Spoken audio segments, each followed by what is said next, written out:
أعوذ بالله من الشيطان الرجيم. بسم الله الرحمن الرحيم.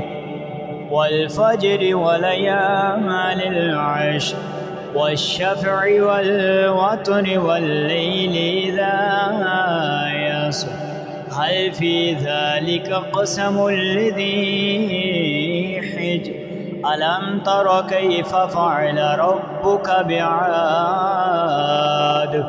إرم ذات العماد التي لم يخلق مثلها في البلاد وثمود الذين جابوا الصخر بالواد وفرعون ذي الأوتاد الذين طغوا في البلاد فأكثروا فيها الفساد فصب عليهم ربك صوت عذاب إن ربك لبالمرصاد فأما الإنسان إذا ما ابتلاه ربه فأكرمه ونعمه فيقول ربي أكرمن وأما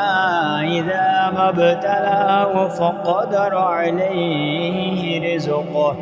فيقول ربي أهانن كلا بل لا تكرمون اليتيم ولا تحاضون على طعام المسكين وتأكلون التراث أكلا لما وتحبون المال حبا جما كلا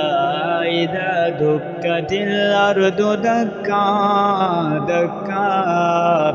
وجاء ربك والملك صفا صفا وجيء يومئذ بجهنم يومئذ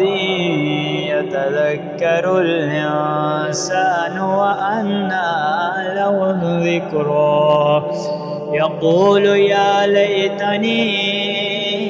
قدمت لحياتي